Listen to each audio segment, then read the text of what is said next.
الحمد لله نحمده ونستعينه ونستغفره ونؤمن به ونتوكل عليه ونعوذ بالله من شرور أنفسنا ومن سيئات أعمالنا من يهده الله فلا مضل له ومن يضلله فلا هادي له ونشهد أن لا إله إلا الله وحده لا شريك له ونشهد أن سيدنا ومولانا محمدا عبده ورسوله صلى الله تعالى عليه وعلى آله وأصحابه وسلم.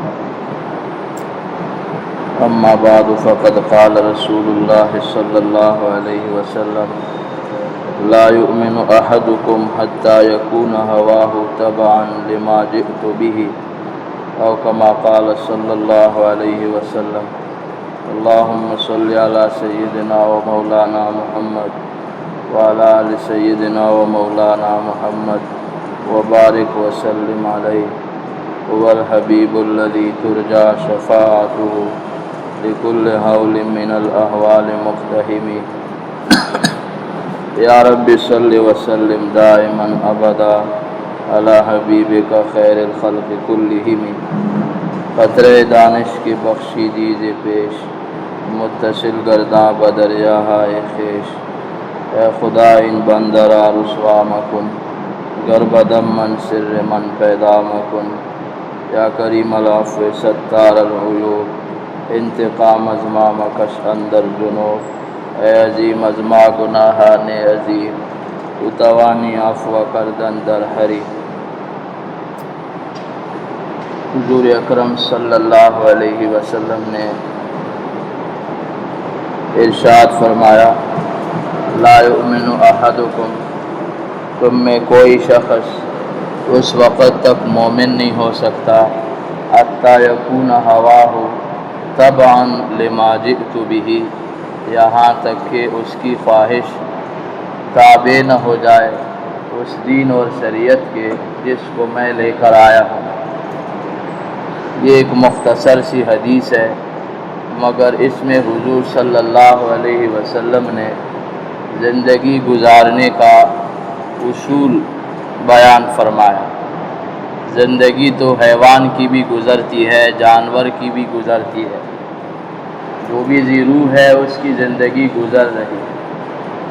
وہ حیوانی زندگی، انسانی زندگی، حضور علیہ السلام نے اسلامی زندگی گزارنے کا طریقہ بتایا. اسلامی زندگی کیا ہے، ایمانی زندگی کس طرح گزری گی. ہمارے مرشد عارف باللہ حضرت اقدس حضرت مولانا شاہ حکیم محمد اختر صاحب رحمۃ اللہ علیہ فرماتے تھے کہ بھائیو، یہ بتاؤ زندگی کس نے دی ہے؟ اللہ نے دی. اللہ تعالیٰ خالق حیات اور خالق زندگی ہے. اللہ زندہ نہ رکھنا چاہے. دنیا کا کوئی ڈاکٹر، کوئی طبیب، کوئی حکیم، ایسی دوا کسی کے پاس نہیں ہے جس کے کھانے سے آدمی ہمیشہ زندہ رہے.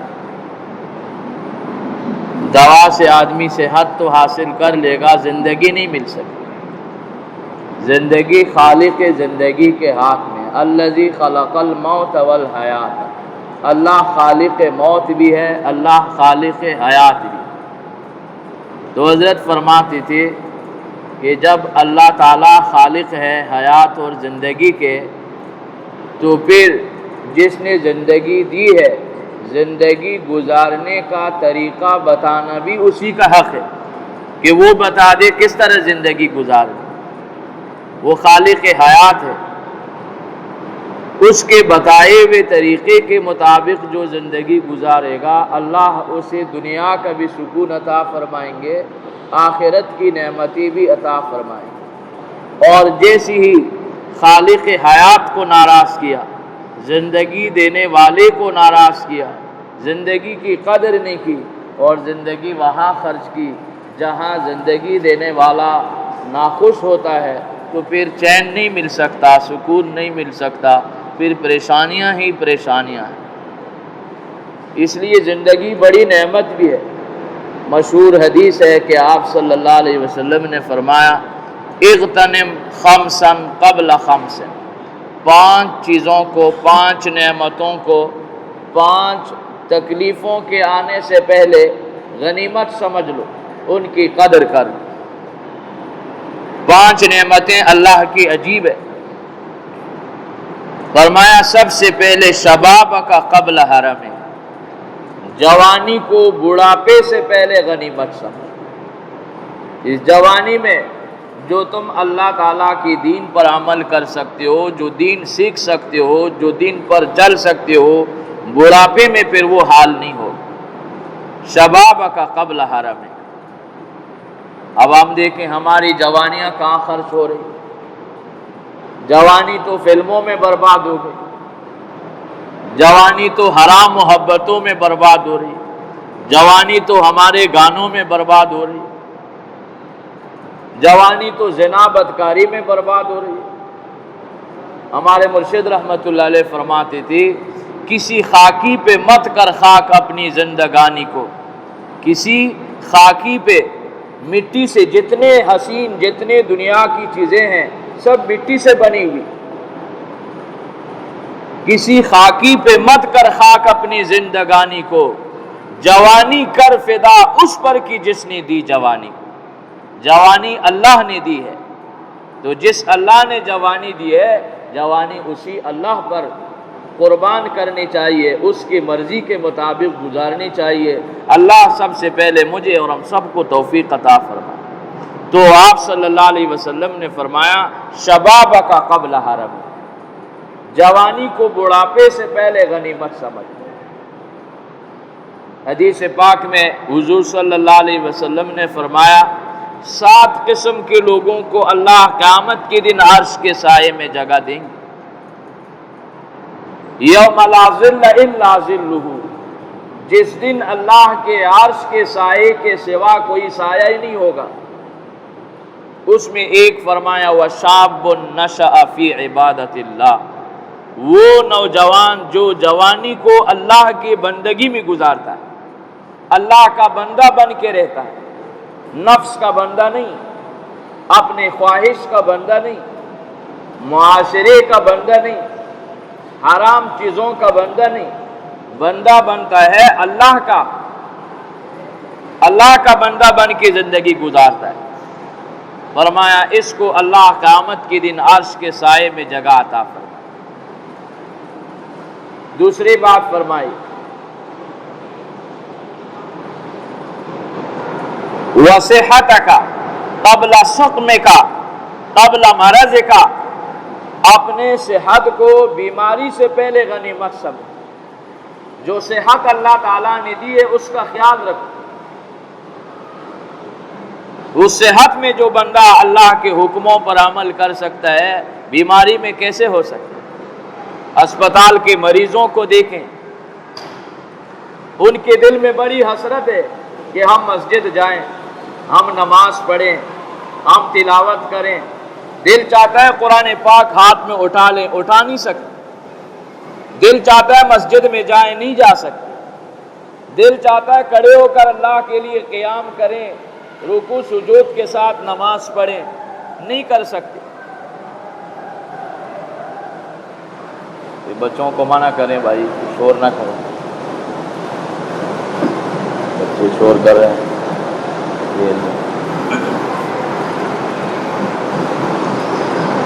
تو صحت اللہ تعالیٰ کی بڑی نعمت ہے۔ فرمایا آپ صلی اللہ علیہ وسلم نے صحت کو بیماری سے پہلے غنیمت سمجھو، اپنے صحت کی قدر کر۔ جو آنکھ سے دیکھ نہیں سکتا اس سے پوچھو کہ آنکھ کتنی بڑی نعمت ہے۔ جو کان سے سن نہیں سکتا اس سے پوچھے کہ سننا کتنی بڑی نعمت ہے۔ جو زبان سے بول نہیں سکتا اس سے پوچھے کہ یہ زبان کتنی بڑی نعمت ہے۔ جو پاؤں سے چل نہیں سکتا اس سے پوچھے کہ چلنا کتنی بڑی نعمت ہے۔ جو ہاتھ سے پکڑ نہیں سکتا، لقمہ نہیں بنا سکتا، استنجا نہیں کر سکتا، کتنی بڑی جو ہے یہ اللہ تعالیٰ نے ہمیں نعمتیں عطا فرمائی۔ یہ سانس لینا کتنی بڑی نعمت اللہ نے عطا فرمائی۔ جو دمے کے مریض ہیں ان کا حال دیکھ، جو سانس کے بیمار ہیں ان کی کیفیت دیکھ۔ ایک دانت میں اگر درد ہو جائے پورا جسم بے چین ہوتا ہے، نہ کھا سکتا آدمی، نہ پی سکتا ہے، نہ آرام کر سکتا ہے۔ اس لیے ہمارے حضرت رحمت اللہ علیہ فرماتے تھے ایک ایک دانت کا بھی شکر ہے، ایک ایک دانت کا بھی شکر ہے۔ اللہ شکر ہے تو نے مجھے جتنے دانت دیے سب صحیح سالم، ایک دانت ٹوٹ گیا خراب ہو گیا باقی تو ٹھیک ہے، اللہ شکر ہے کہ باقی دانت تو میرے صحیح ہے۔ تو فرمایا آپ صلی اللہ علیہ وسلم نے صحت کو بیماری سے پہلے غنیمت سمجھا۔ اور تیسری بات فرمائی فراغ کا قبل شغل کا، جب آپ فارغ ہو، آپ کا کوئی کام نہیں، کام سے چھٹی ہے، ذمہ داری سے فارغ ہو، اس فارغ وقت کو مشغولیت سے پہلے غنیمت۔ آج تمہارے پاس وقت ہے، اس وقت کو اللہ کی دین کے لیے صرف کر سکتے ہو تو کل کا انتظار نہ کرو، کل کیا پتہ کیا ہونے والا ہے۔ اپنے فارغ وقت کو غنیمت سمجھو۔ ہم لوگ تو فارغ وقت کے لیے انتظار میں ہوتے ہیں کہ فارغ وقت ملے تو ہمارا اور ہم لوگوں کے اور کیا مشغلے ہیں، یا فلمیں دیکھیں یا سوتے رہیں۔ اور ایسا سوتے ہیں، کچھ لوگ ایسا سوتے ہیں کہ 14 گھنٹے سو رہے ہیں، نماز نہیں، 15 گھنٹے، پوری رات بھی سوئے پورا دن بھی سوئے، نہ فجر کی نماز، نہ ظہر کی نماز، نہ عصر کی نماز۔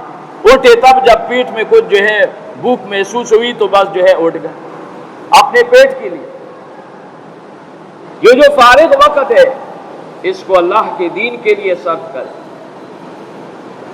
حکیم الامت تھانوی رحمت اللہ علیہ فرماتے ہیں کہ کچھ لوگ یہ کہتے ہیں کہ ہمارے پاس نماز پڑھنے کا وقت ہی نہیں، ٹائم ہی نہیں ملتا نماز پڑھنے کا۔ اول تو یہ بات ہی غلط ہے، اللہ نے نمازوں کی اوقات کی ترتیب ایسی رکھی ہے کہ کسی بھی مشغلے میں اس سے خلل واقع نہیں ہو۔ کوئی بھی مصروف سے مصروف آدمی بھی کسی کام میں اس سے خلل واقع نہیں ہو۔ دوسری بات یہ کہ فرمایا چلو مان لیا کہ یہ لوگ اتنے مصروف ہیں کہ ان کے پاس نماز کا وقت نہیں، کوئی دن چھٹی کا تو ملتا ہے، اس دن کیوں نہیں پڑھتے؟ چلیں جس دن آپ کام پر ہیں، آپ کو ٹائم نہیں ملا، جس دن فارغ ہے اس دن کیوں نہیں پڑھی؟ معلوم ہوا کہ یہ نفس کی شرارت ہے، ہماری سستی ہے، ہماری کاہلی ہے۔ اللہ تعالیٰ کے ہاں یہ بہانے نہیں چلے، اللہ کو تو سب معلوم ہے۔ تو فرمایا آپ صلی اللہ علیہ وسلم نے کہ فراغت کو مشغولیت سے پہلے، فارغ وقت کو مشغول ہونے سے پہلے غنیمت سمجھ۔ زندگی کا جو لمحہ اللہ کی دین پر صرف ہوتا ہے وہی اصل زندگی ہے۔ خواجہ صاحب خواجہ عزیز الحسن مجذوب رحمت اللہ علیہ فرماتے تھے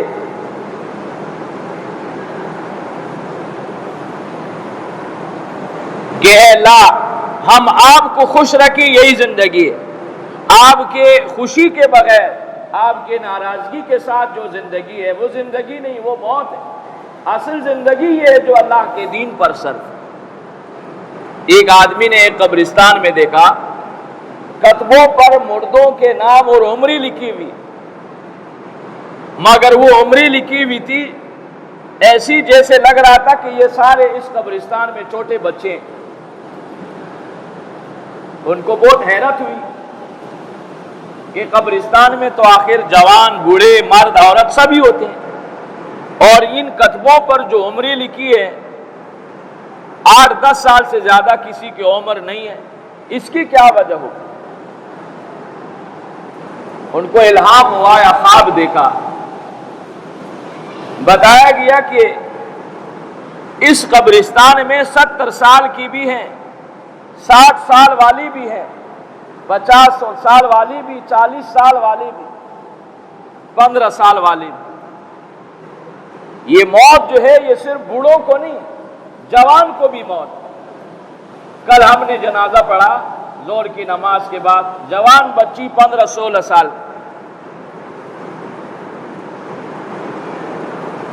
اللہ کی طرف سے جو وقت مقرر ہے بس اس وقت پر موت آنی ہے۔ جوان بھی جا سکتا ہے، بوڑھا بھی، بیمار، صحت مند، سب۔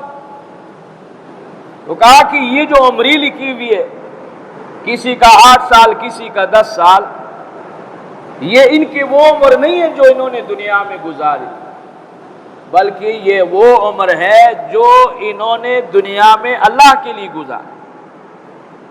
یعنی ویسے تو عمر 60 سال تھی، 70 سال تھی، اس پورے عمر میں جو اللہ کی دین کے لیے انہوں نے صرف کیا، اس کا خلاصہ نکلا 5 سال، اس کا نکلا 8 سال، اس کا نکلا 10 سال۔ یہ زندگی۔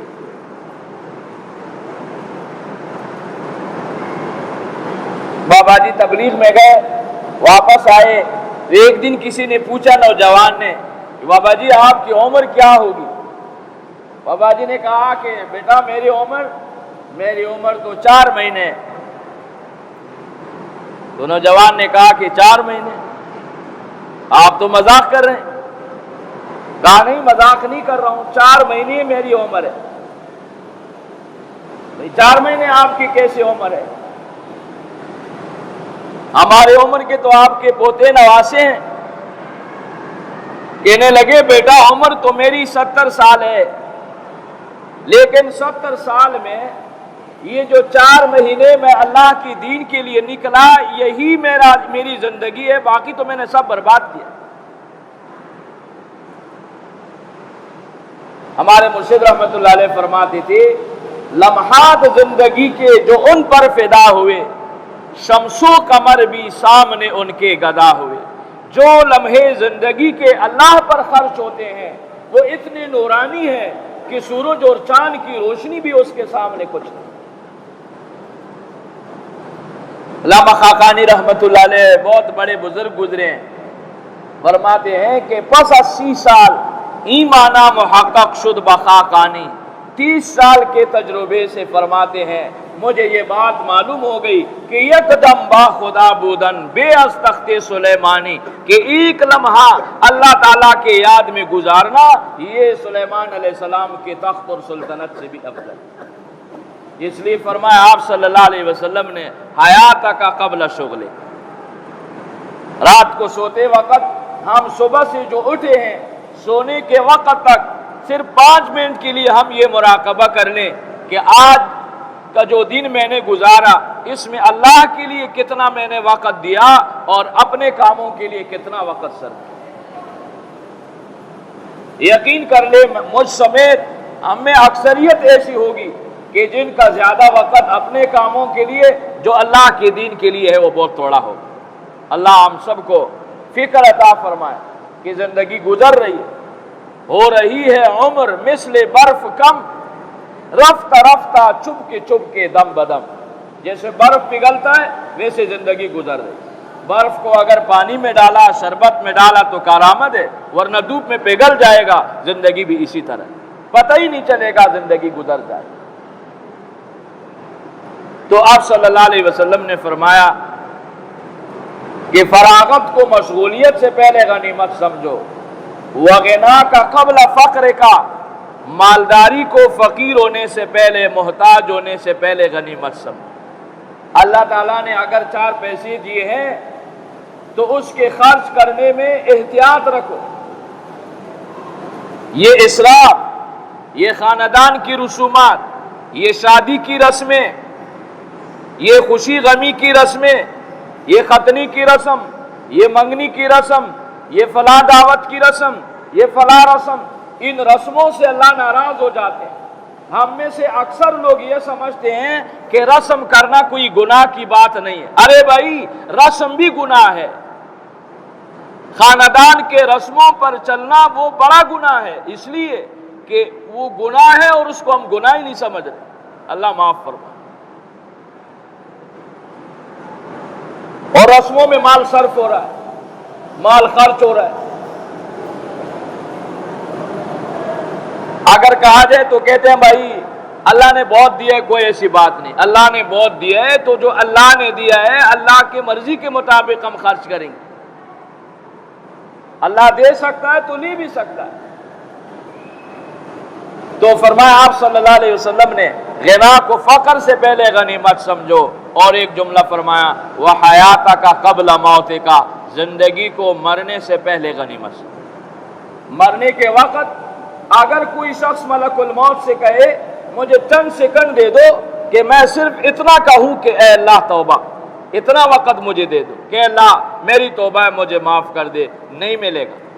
اے اللہ میں توبہ کرتا ہوں مجھے معاف کر دے، اتنے الفاظ کہنے کا مجھے وقت دے دے، نہیں، موقع نہیں ملے گا۔ ابھی اللہ نے کتنا ہمیں وقت دیا، کتنا اللہ نے موقع عطا فرمایا۔ تو فرمایا کہ حیات کو موت سے پہلے غنیمت سمجھو۔ ہمارے حضرت رحمۃ اللہ علیہ فرماتے تھے حیات اللہ نے دی ہے، اور جب اللہ نے حیات دی ہے تو وہ خالق حیات ہے، وہ خالق زندگی ہے۔ زندگی گزارنے کا طریقہ بتانے کا حق بھی اللہ تعالیٰ کو ہے کہ کیسے ہم زندگی گزاریں۔ تو آپ صلی اللہ علیہ وسلم نے فرمایا زندگی تو عرض کیا سب کی گزر رہی ہے، لیکن ایمانی زندگی کیسی گزرے گی، اسلامی زندگی کیسی گزرے گی، اللہ کی رضا والی زندگی کا طریقہ کیا ہے؟ اس کے لیے آپ صلی اللہ علیہ وسلم نے فرمایا لا یؤمن احدکم حتی یکون ہواہ تبعا لما جئت بہ، تم میں سے کوئی شخص اس وقت تک مومن نہیں ہو سکتا جب تک کہ اس کی خواہش اس دین کے تابع نہ ہو جائے جس کو میں لے کر آیا ہوں۔ کا مطلب کیا ہے کہ جو تمہاری جی میں خواہش آئے کہ میں یہ کام کروں، پہلے یہ دیکھو کہ یہ رسول اللہ صلی اللہ علیہ وسلم کا طریقہ بھی ہے کہ نہیں۔ اگر وہ حضور صلی اللہ علیہ وسلم کا طریقہ ہو تو بھلے اس کام کو کرو، خوشی سے کرو، اور اگر سمجھو کہ میرا جی تو یہ کام چاہتا ہے لیکن میرا نبی اس کو نہیں چاہتا، میرا اللہ اس کام کو نہیں چاہتا، اس کام سے اللہ نے منع فرمایا، حضور صلی اللہ علیہ وسلم نے منع فرمایا، تو پھر وہ کام نہیں کرنا۔ فرمایا تمہاری خواہشات میرے لائی ہوئی دین کی تابع ہو جائے۔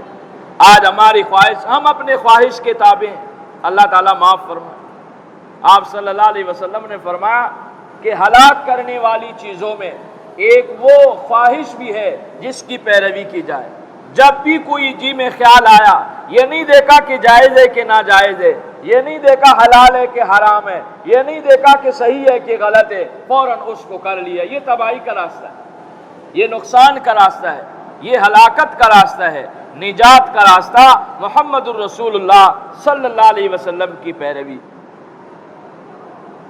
اس لیے انسان کو ہر وقت یہ فکر کرنی چاہیے کہ میرا یہ عمل شریعت اور سنت کے مطابق ہے کہ نہیں، اور اگر ہے بھی جو شریعت پہ چل رہے ہیں تو ڈرتی بھی رہنا چاہیے۔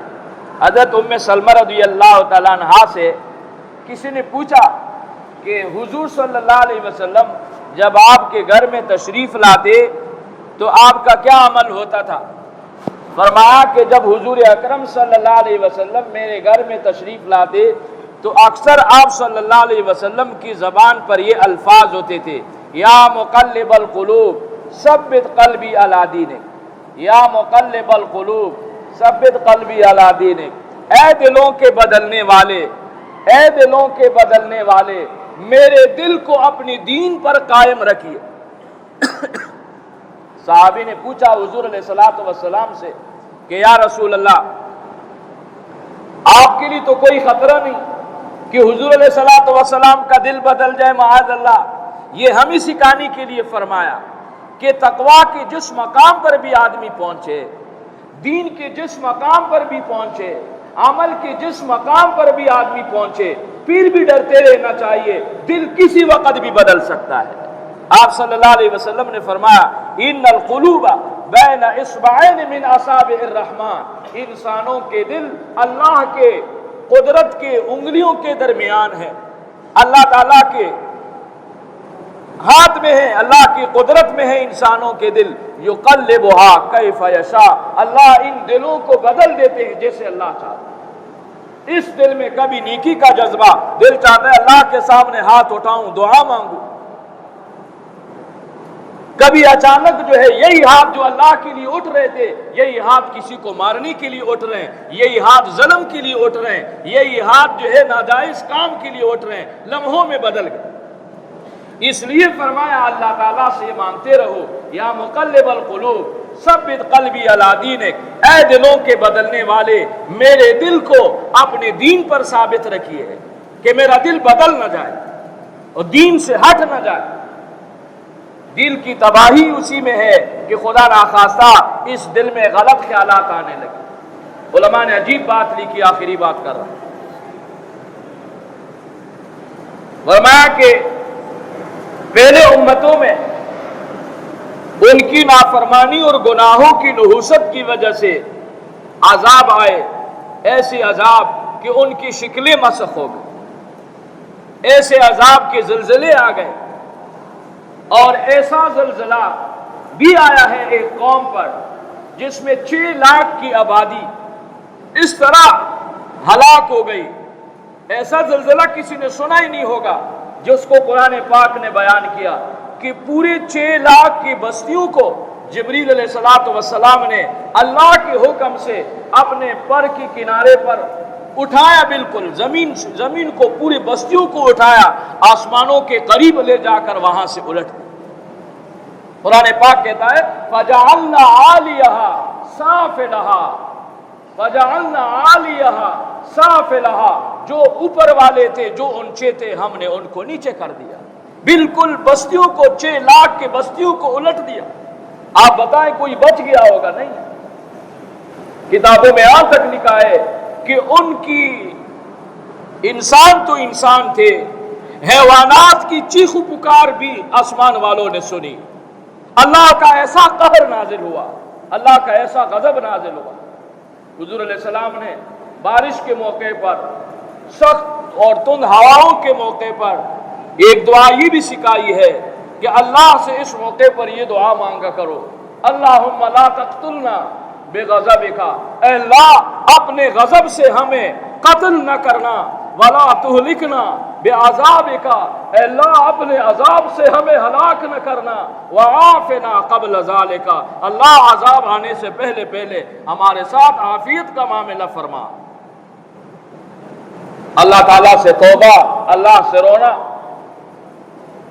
آج زلزلہ آتا ہے، کوئی عبرت ہی نہیں، آج حادثہ آتا ہے، ہم لوگ کوئی عبرت ہی حاصل نہیں کرتے، تبصرے کرتے ہیں، جی وہ لوگ گنہگار تھے، جی وہاں پر یہ ہو رہا تھا۔ ہم کون سے نیک ہیں؟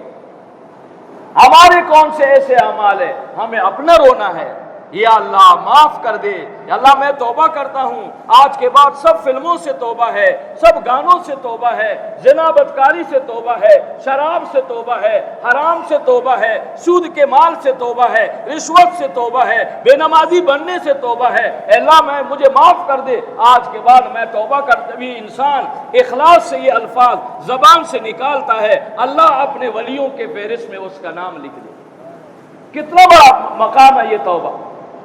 حکیم الامت فرماتے تھے بارود معمولی سی ہوتی ہے لیکن بڑے سے بڑے پہاڑ کو اڑا دیتی ہے۔ فرمایا توبہ کے الفاظ بھی بہت معمولی ہوتے ہیں لیکن گناہوں کے پہاڑوں کو اڑا کر رکھ دی گی۔ سچے دل سے کوئی توبہ تو کرے۔ تو ایسا خطرناک زلزلہ کہ اللہ تعالیٰ نے پورے بستیوں کو الٹ دیا، کوئی بچ نہیں گیا ہوگا، لیکن اللہ کا غصہ اتنا تھا کہ اللہ نے ان پر پتھر بھی برسا دیے اور ایک ایک پتھر پر ایک ایک آدمی کا نام لکھا ہوا۔ وَأَمْطَرْنَا عَلَيْهِمْ حِجَارَةً مِّن سِجِّيلٍ، اللہ فرماتے ہیں ہم نے ان کے اوپر پتھر برسا دیے۔ وجہ کیا تھی؟ وجہ بے حیائی، وجہ بدفعلی، وجہ بدعملی، کہ وہ لوگ لڑکوں سے بدفعلی کرتے تھے۔ اس برے کام کی وجہ سے انسان جب کسی کو اس برے عمل میں دیکھتا ہے اسے کتنا غصہ آتا ہے، تو اللہ خالق کائنات کا غصہ کتنا ہوگا۔ ایسے خطرناک زلزلے، ایسے عذاب قرآن پاک نے یہ سب ہمارے لیے بیان کیے ہیں کہ ہم عبرت حاصل کر لیں اور مرنے سے پہلے پہلے اللہ سے توبہ کریں، اللہ سے معافی مانگیں۔ تو میں عرض کر رہا تھا کہ پہلے لوگوں پر عذاب آیا، ان کی شکلیں مسخ ہو گئی۔ اس امت میں شکلوں کے بگڑنے کا عذاب تو نہیں ہے، البتہ دلوں کے بگڑنے کا عذاب ہے۔ دل مسخ ہو جاتا ہے، دل مسخ ہو جاتا ہے، گناہوں کی نحوست کی وجہ سے دل مسخ ہوتا ہے، شکل و صورت انسان کا ہوگا، دل حیوان کا بنے گا۔ جیسے حیوان ظلم کرتا ہے، دوسرے کے مال کو نقصان پہنچاتا ہے، دوسرے کو اذیت دیتا ہے، سانپ کاٹتا ہے، درندہ جو ہے حملہ کرتا ہے، یہ انسان نما ہو کر کام حیوانات والے کرے۔ اللہ تعالیٰ ہم سب کی حفاظت فرمائے۔ لیکن سچی دل سے گنہگار آدمی بھی اگر توبہ کرتا ہے، اللہ ایسے ارحم الراحمین ہے۔ آج 100 سال کا کافر اگر اپنے کفر سے توبہ کر لے، اللہ 100 سال کے کفر کا حساب نہیں لیں گے۔ 70 سال کا گنہگار مسلمان اگر توبہ کرے گا، اللہ اسے بھی حساب نہیں لیں گے، اللہ تعالیٰ معاف فرمائیں گے۔ اللہ ہم سب کو عمل کی توفیق عطا۔